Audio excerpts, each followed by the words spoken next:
This is a reading of the BFG Chapter 24, the author. Every country in the world that had in the past been visited by the foul man-eating giants sent telegrams of congratulations and thanks to the BFG and to Sophie.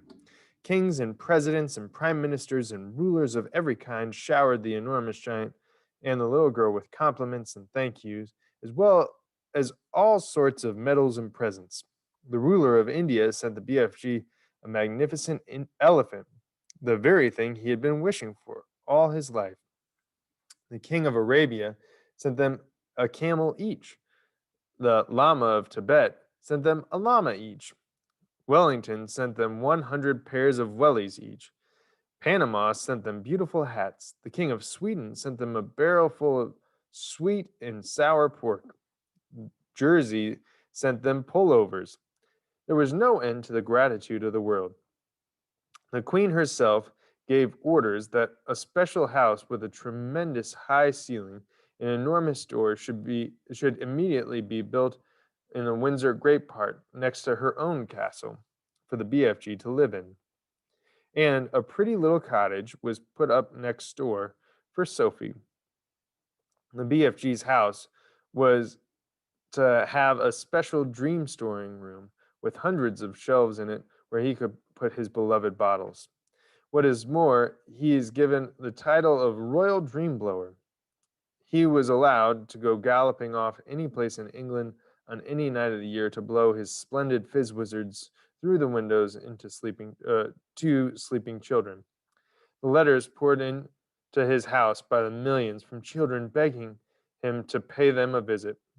Meanwhile, tourists from all over the globe came flocking to gaze down in wonder at the 9 horrendous man-eating giants in the great pit.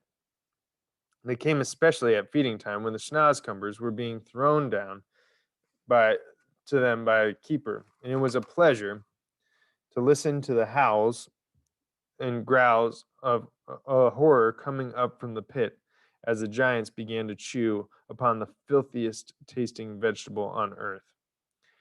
There was only one disaster. 3 silly men who had drunk too much beer for lunch decided to climb over the high fence surrounding the pit, and of course, they fell in.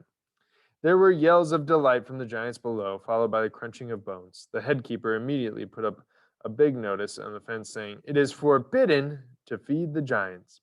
And after that, there were no more disasters. The BFG expressed a wish to learn to speak properly, and Sophie herself, who loved him as she would a father, volunteered to give him lessons every day. She even taught him how to spell and write sentences, and he turned out to be a splendid, intelligent pupil. In his spare time, he read books. He became a tremendous reader. He read all of Dickens, whom he no longer called Doll's Chickens, and all of Shakespeare, and literally thousands of other books. He also started to write essays about his own past life. When Sophie read some of them, she said, "These are very good. I think perhaps one day you could become a real writer." "Oh, I would love that," cried the BFG. "Do you think I could?" "I know you could," Sophie said. "Why don't you start by writing a book about you and me?" "Very well," the BFG said. "I'll give it a try." So he did. He worked hard on it, and in the end he completed it. Rather shyly, he showed it to the Queen. The Queen read it aloud to her grandchildren. Then the Queen said, "I think we ought to get this book printed properly and published so that other children can read it." This was arranged, but because the BFG was a very modest giant, he wouldn't put his own name on it. He used somebody else's name instead. But where, you might ask, is this book that the BFG wrote? It's right here. You've just finished reading it.